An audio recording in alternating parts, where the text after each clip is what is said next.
Selamat pagi Bapak Ibu Saudara-saudari yang dikasihi dalam Tuhan. Sekali lagi selamat pagi. Shalom. Bagaimana keadaannya Bapak Ibu semua hari ini? Puji Tuhan, kalau Bapak Ibu datang di dalam gereja ini dalam keadaan baik dan penuh sukacita, ya ada banyak hal yang terjadi di dalam satu minggu ini. Saya berdoa kiranya ibadah hari ini dapat menambah, bahkan menyempurnakan sukacita Bapak Ibu semuanya. Tetapi apabila Bapak Ibu semua yang datang pada hari ini mungkin dalam keadaan yang tidak baik-baik saja, ada berbagai mungkin persoalan yang terjadi sepanjang minggu ini yang membuat kita datang dengan keadaan yang kurang baik. Saya juga berdoa ibadah hari ini dapat memberikan kekuatan dan penghiburan untuk kita semua yang dalam keadaan letih lesu, sehingga kita mampu menjalani satu minggu ke depan dengan pertolongan daripada Tuhan. Bapak Ibu Saudara-saudari yang dikasihi dalam Tuhan, tema kita selama 1 bulan ini berbicara mengenai persembahan. Ya. Musa sudah menjelaskan tentang persepuluhan, Ibu Maru sudah menjelaskan tentang murah hati, dan hari ini kita akan belajar satu tema, yaitu memberi kepada yang membutuhkan. Pembacaan kita dari tema ini diambil di dalam 2 Korintus pasalnya yang ke-8, ayat yang pertama sampai dengan ayat yang ke-9. Saya mengundang Bapak Ibu semua untuk bersama-sama membaca dan berbalas-balasan bersama saya. Dari 2 Korintus pasal 8 ayatnya yang pertama sampai dengan ayatnya yang ke-9. Saya ayatnya yang pertama, Bapak Ibu semuanya, ayat kedua, demikian seterusnya. Kita semua akan bersama-sama membaca bagian ini. Sekali lagi tema kita pada bulan ini tentang persembahan, dan khusus minggu ini 28 April yaitu memberi kepada yang membutuhkan. 2 Korintus pasal 8 ayatnya yang pertama sampai dengan ayatnya yang ke-9. Saya akan memulainya Bapak Ibu semuanya. Demikianlah firman Tuhan. Saudara-saudara, kami hendak memberitahukan kepada kamu tentang anugerah yang diberikan kepada jemaat-jemaat di Makedonia.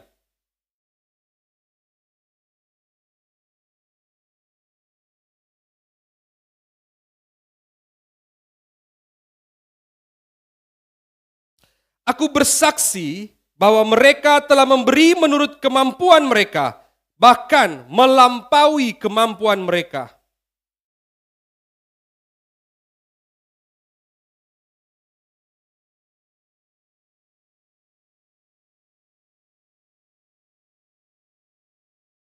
Mereka memberikan lebih banyak daripada yang kami harapkan. Mereka memberikan diri mereka pertama-tama kepada Tuhan, kemudian karena kehendak Allah juga kepada kami.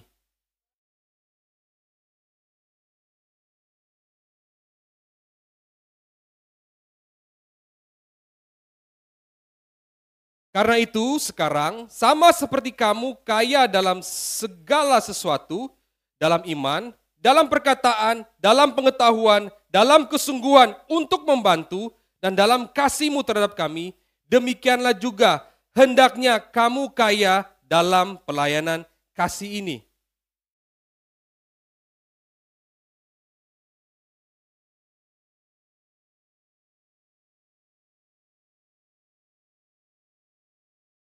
Bersama-sama kita baca ayat 9.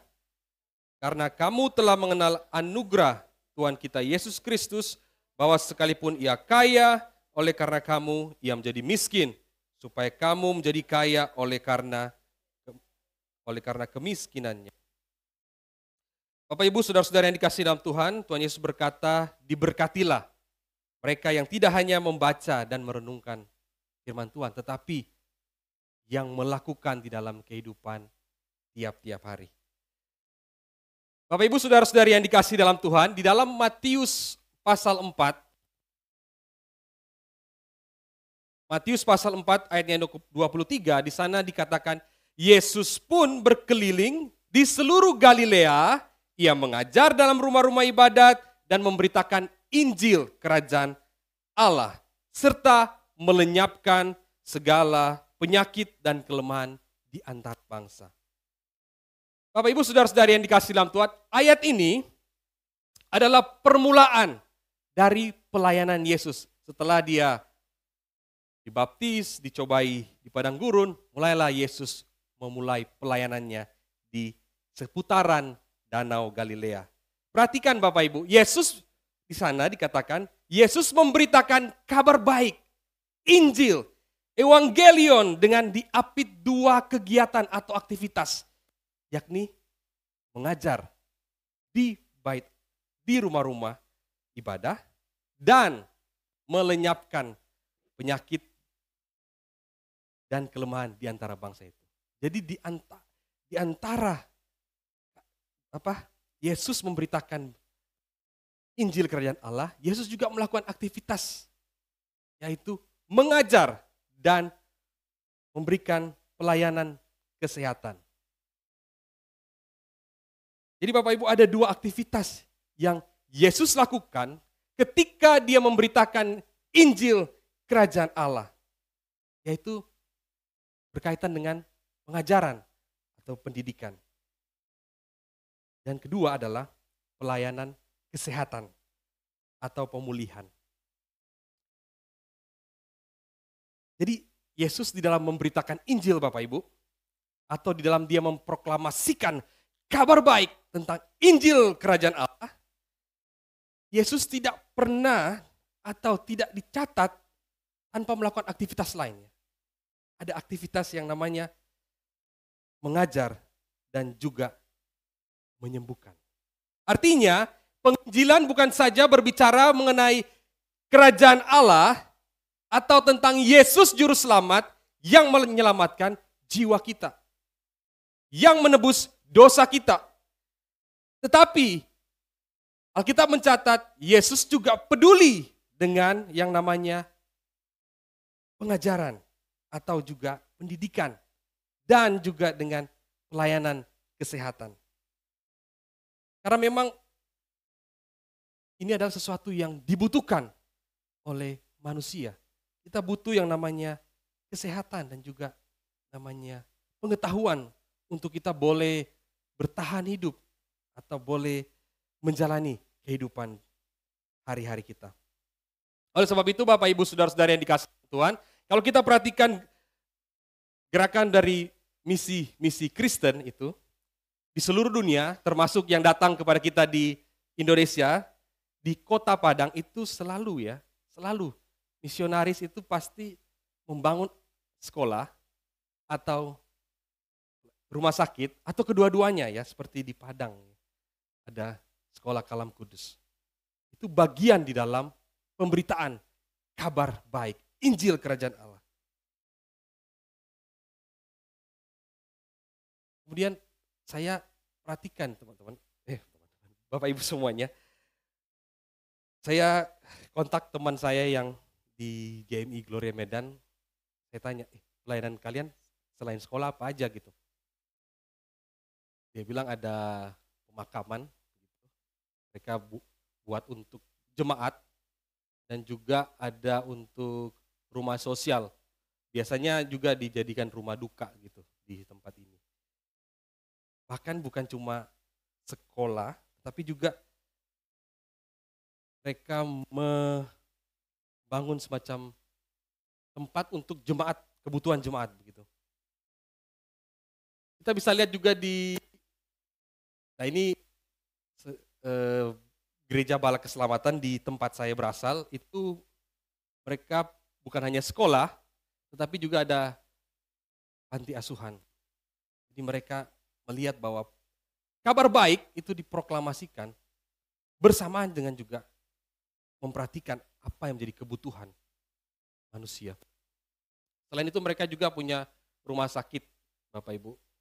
Ya, rumah sakit yang baik di kota kami untuk pelayanan tidak hanya kepada jemaat mereka, tetapi kepada gereja-gereja lain dan juga warga Sulawesi Tengah.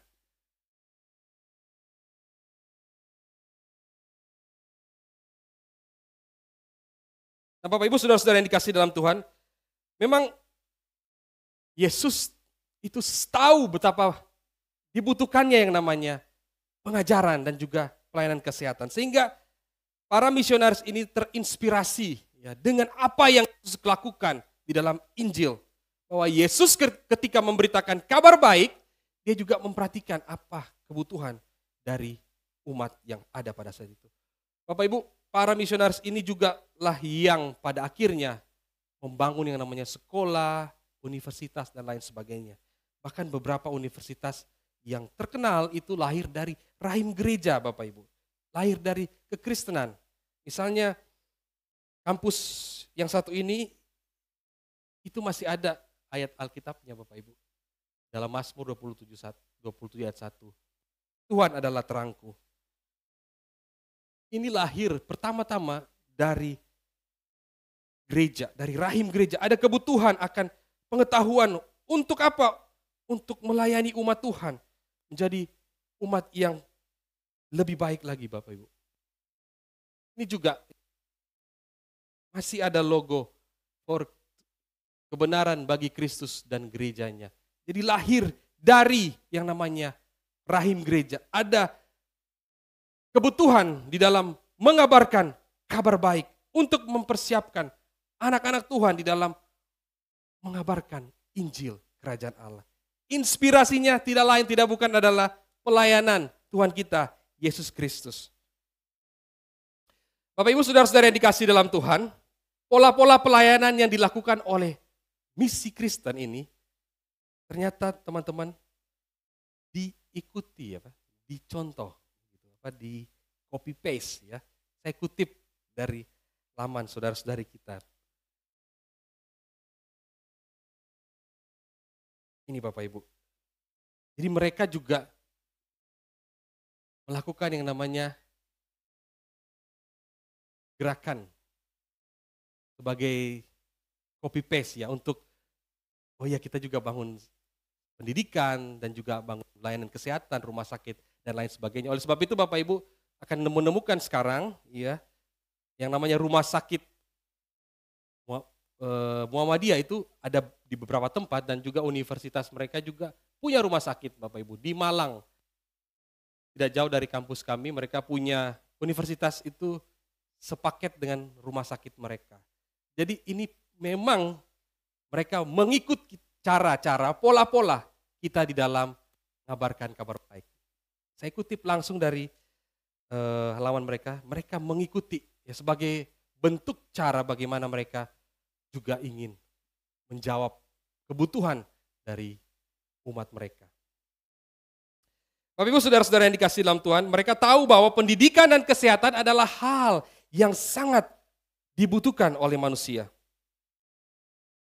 Sehingga Bapak Ibu yang dikasihi dalam Tuhan, mereka semacam ada ketakutan untuk ada semacam kristenisasi kata mereka ya.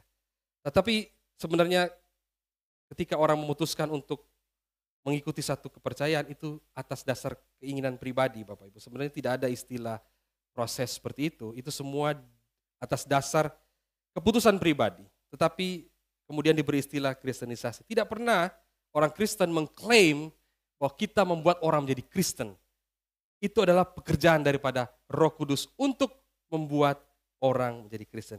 Bapak Ibu saudara-saudara yang dikasihi dalam Tuhan, para penginjil yang melakukan pekabaran Injil, ketika mereka membangun sekolah dan juga membangun layanan kesehatan, itu mereka tidak bergerak sendiri Bapak Ibu.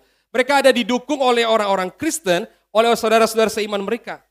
Tidak pernah mereka bergerak sendiri, selalu ada orang yang selalu mendoakan mereka, pasti itu, dan juga akan memberikan pelayanan kasih kepada mereka. Karena mereka tahu bahwa apa yang sudah mereka terima dari Tuhan Yesus Kristus itu adalah pemberian yang cuma-cuma, hanya anugerah semata, sehingga ketika mereka memberikan, menopang pelayanan pekabaran Injil, mereka tahu bahwa itu akan dikerjakan dan diberikan untuk kebutuhan, untuk orang yang membutuhkan, bukan untuk kesenangan atau untuk kenikmatan sekelompok atau segelintir orang di dalam gereja.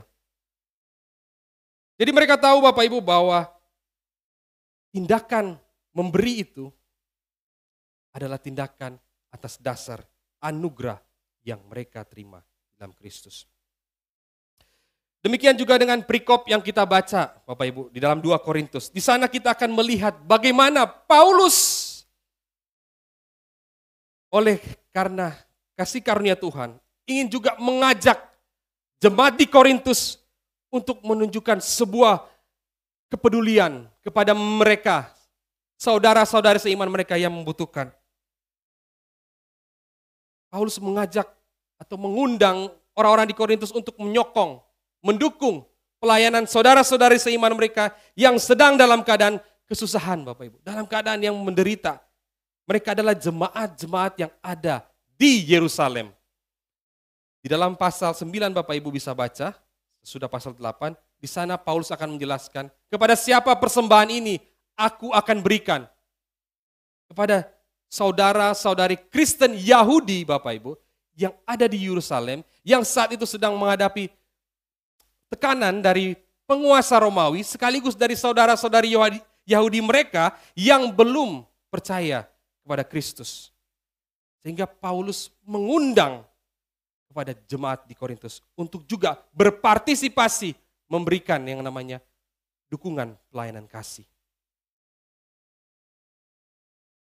Bapak Ibu, saudara-saudara yang dikasihi dalam Tuhan, ketika Paulus ingin mengajak jemaat di Korintus untuk berpartisipasi di dalam mendukung pelayanan saudara-saudari seiman mereka yang dalam kesusahan, itu Paulus tidak mudah, Bapak Ibu, untuk meyakinkan saudara-saudari di jemaat Korintus atau di gereja Korintus. Paulus harus mengingatkan lagi tentang motivasi pelayanannya kepada jemaat di Korintus. Kata Paulus pada jemaat di Korintus, pasal 2 Bapak Ibu, dia katakan, sebab kami tidak sama dengan banyak orang lain yang mencari keuntungan dari firman Allah. Sebaliknya, di dalam Kristus kami berbicara sebagaimana mestinya dengan maksud-maksud murni atas perintah Allah dan di hadapannya. Paulus harus meyakinkan jemaat di Korintus bahwa dia tidak pernah mengambil keuntungan sedikit pun dari pemberitaan firman Tuhan yang dia bawakan kepada jemaat di Korintus. Karena ada, Bapak Ibu, ada, bukan Paulus, pelayan-pelayan Tuhan yang memanfaatkan pelayanan firman Tuhan, pemberitaan kabar baik untuk kepentingan pribadi. Jadi jualan ayat itu bukan fenomena baru. Itu sudah ada di dalam Alkitab, Bapak Ibu. Sehingga Paulus ingin kembali mengingatkan pada jemaat di Korintus, saya bukan orang yang mengambil keuntungan di dalam pelayanan saya. Bapak Ibu, saudara-saudara yang dikasihi dalam Tuhan, sangat ironi Bapak Ibu ketika rohaniwan kayak saya seperti ini, kemudian tidak peka terhadap lingkungan tempat pelayanan saya, sehingga berlebihan di dalam menggunakan sesuatu karena tidak peka, Bapak Ibu. Saya ingat beberapa dosen saya di kampus itu, kalau pelayanan, kalau pakai motor, Bu. Sampai saya dulu pikir itu Gojek, ternyata dosen saya di klakson, saya pikir Pak Gojek, ternyata Pak Christian Sulistyo, saya pikir Gojek. Jadi pelayanan yang ditunjukkan itu adalah pelayanan yang tidak memanfaatkan kepentingan pribadi untuk melalui jemaat begitu. Mengambil uang dari jemaat untuk kepentingan pribadi. Sehingga seperti khotbah Muse sebelumnya bahwa hati-hati dengan rohaniwan yang bendahara itu adalah istrinya begitu. Sekretaris itu anaknya. Tapi di Kalam Kudus tidak. Di Kalam Kudus melibatkan jemaat untuk bersama-sama di dalam kemajelisan sebagai rekan untuk saling menjaga, Bapak Ibu, supaya tidak terjadi yang namanya penyalahgunaan ya, kekuasaan atau jabatan di dalam gereja. Karena ini sangat rentan, Bapak Ibu, ketika rohaniwan itu diberi keleluasan di dalam mengelola gereja tanpa ada pelibatan dari jemaat, maka sudah banyak bukti Bapak Ibu dalam sejarah kekristenan, penyalahgunaan keuangan di dalam gereja itu menjadi karu-karuan. Jemaat susah, rohaniwannya ongkang-ongkang kaki Bapak Ibu. Itu sangat ironis. Sehingga Paulus kembali lagi mengingatkan, tidak pernah sedikit pun aku mengambil keuntungan di dalam pemberitaan firman Tuhan.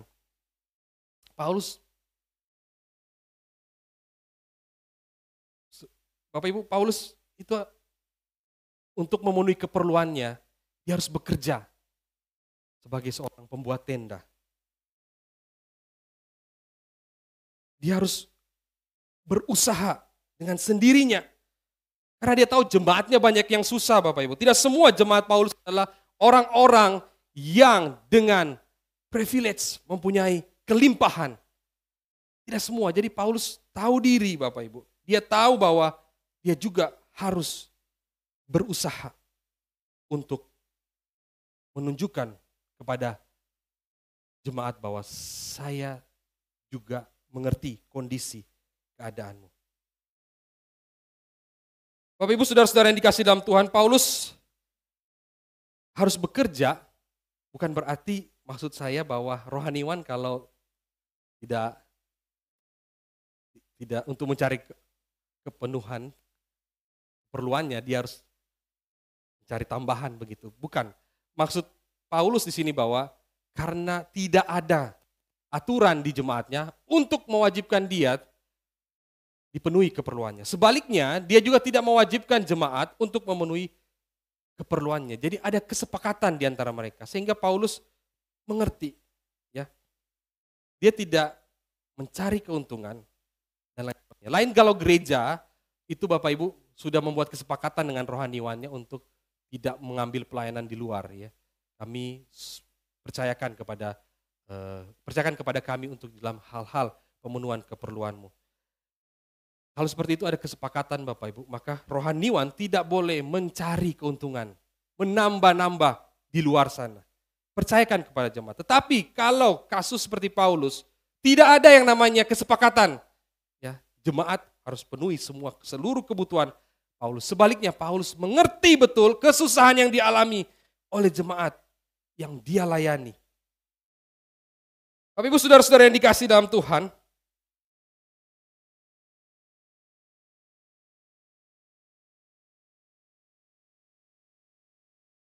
Paulus di dalam mengundang atau mengajak jemaat Korintus untuk ikut ambil bagian dalam pelayanan, dia memberi contoh Bapak Ibu, memberi kesaksian tentang jemaat di Makedonia. Itu jemaat yang susah luar biasa, termasuk jemaat Filipi. Itu jemaat yang secara ekonomi itu sebenarnya jauh di bawah jemaat Korintus. Jauh sekali. Tetapi mereka adalah orang yang bermurah hati, meskipun di dalam kesusahannya, dikatakan di dalam perikop yang kita baca, mereka memberikan dengan sukacita meluap-luap. Bahkan mereka memberikan lebih daripada yang Paulus harapkan. Karena sebenarnya Paulus tidak berharap kepada mereka untuk ikut ambil bagian di dalam mendukung saudara-saudara seiman di Yerusalem. Yang Paulus harapkan adalah jemaat di Korintus. Tetapi justru jemaat di Makedonia termasuk Filipi, gereja yang sangat sederhana, itu justru menunjukkan sebuah ungkapan pelayanan kasih yang luar biasa. Sehingga Paulus berkata, aku bersaksi. Kata Paulus, bahwa mereka telah memberi menurut kemampuan mereka, bahkan melampaui kemauan mereka. Dengan kerelaan sendiri mereka meminta dan mendesak Paulus untuk terima persembahan kami buat saudara-saudara di Yerusalem. Ini, please Paulus, ambil buat saudara-saudari di Yerusalem. Paulus didesak untuk menerima persembahan itu. Karena mereka tahu Bapak Ibu bahwa apa yang mereka terima di dalam Kristus Yesus jauh lebih dari cukup dari apa yang mereka miliki saat ini. Sehingga ada ungkapan yang sukacita meluap-luap ketika mereka memberikan persembahan kepada saudara-saudari seiman mereka yang lebih susah yang ada di Yerusalem. Sehingga yang Paulus harapkan sebenarnya jemaat Korintus, yuk lebih semangat Kalian ini jemaat yang berlimpah ruah.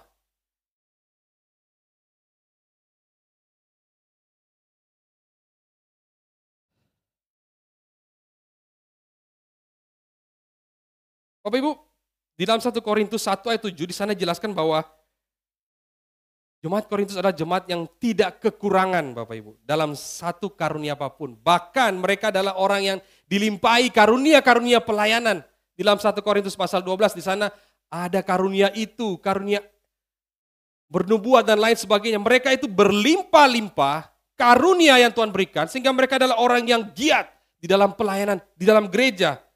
Tetapi Paulus ingin memberi semangat mereka, akan lebih elok lagi karunia kalian yang berlimpah itu kalian juga tunjukkan dalam bentuk kepedulian kalian kepada saudara-saudara seiman yang membutuhkan pertolongan di Yerusalem. Seperti jemaat Makedonia. Kira-kira Paulus ingin sampaikan seperti itu kepada jemaat Korintus. Lihat, jemaat di Makedonia penuh dengan sukacita melimpah. Sehingga saya ingin menguji keikhlasanmu ketika kamu juga ikut memberikan bantuan pelayanan kasih kepada saudara-saudari. Karena apa? Karena kamu pun adalah orang yang telah mengenal Kristus, Tuhan kita. Bahwa Yesus yang oleh karena kamu menjadi miskin, sekalipun ia kaya, supaya kamu menjadi kaya oleh karena kemiskinannya. Paulus mengingatkan, kamu pun adalah orang-orang yang beroleh kasih karunia dalam Kristus Yesus. Maka berikanlah yang terbaik yang kamu bisa berikan. Bapak Ibu jemaat Korintus ketika baru pertama kali percaya, mereka menurut ukuran manusia tidak banyak orang bijak, tidak banyak orang yang berpengaruh, tidak banyak orang terpandang. Tetapi apa yang bodoh bagi dunia dipilih Allah untuk memalukan orang-orang yang berhikmat. Dan apa yang lemah bagi dunia dipilih Allah untuk memalukan apa yang kuat. Dan apa yang tidak terpandang dan yang hina bagi dunia dipilih Allah untuk memalukan yang kuat. Bapak Ibu, mereka bukan orang yang terpandang di awal-awal ketika mereka percaya. Bukan orang yang punya pengaruh, bukan. Tetapi seiring berjalannya waktu, mereka kemudian bertumbuh menjadi jemaat yang baik secara ekonomi. Berlimpah di dalam karunia pelayanan. Sehingga mereka menjadi gereja yang besar Bapak Ibu. Bisa dibilang mega church Korintus dibanding dengan jemaat di Filipi. Mereka di sebuah kota pelabuhan yang metropolitan, perdagangan, sehingga ekonomi jemaatnya pun ikut maju. Tetapi Paulus ingin mereka supaya lebih elok, lebih indah, berikanlah bantuan, sokongan dana kepada saudara-saudarimu yang sedang membutuhkan pertolongan. Bapak Ibu saudara-saudara yang dikasih dalam Tuhan,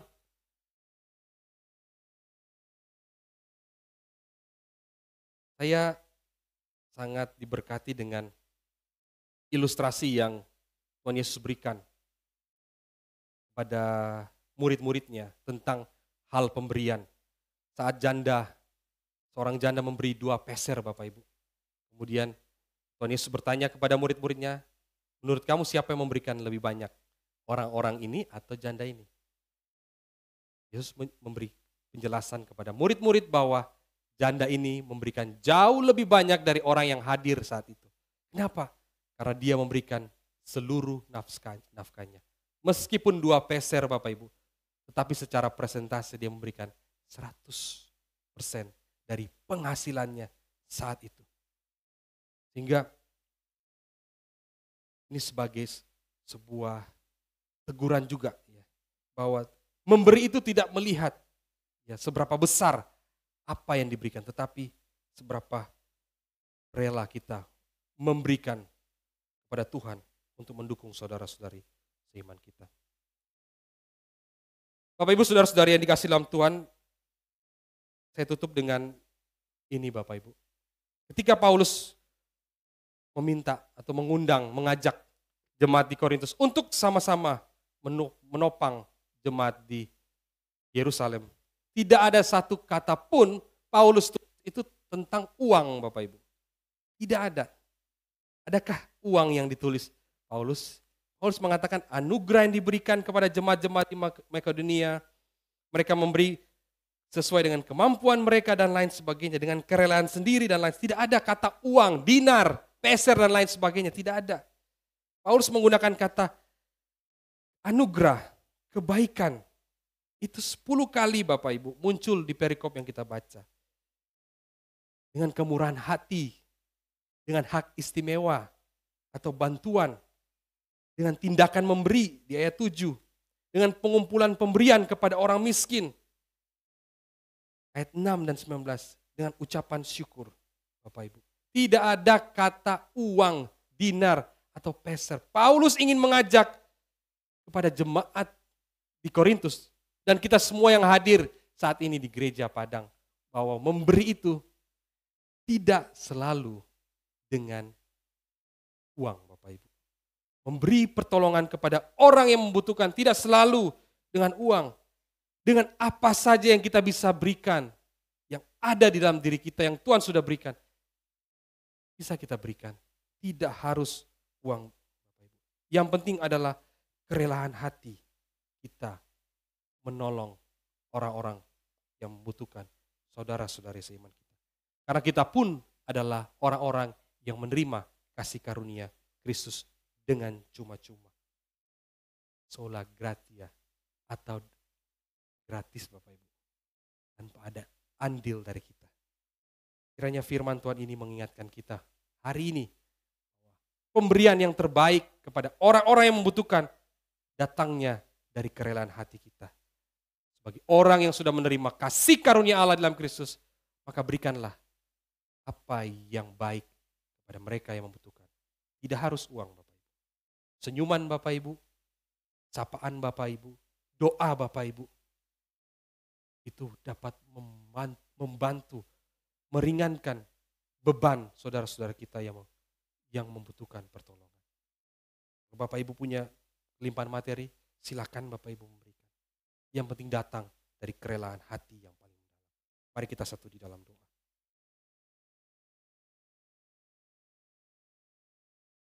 Bapa kami dalam sorga, kami bersyukur hari ini kami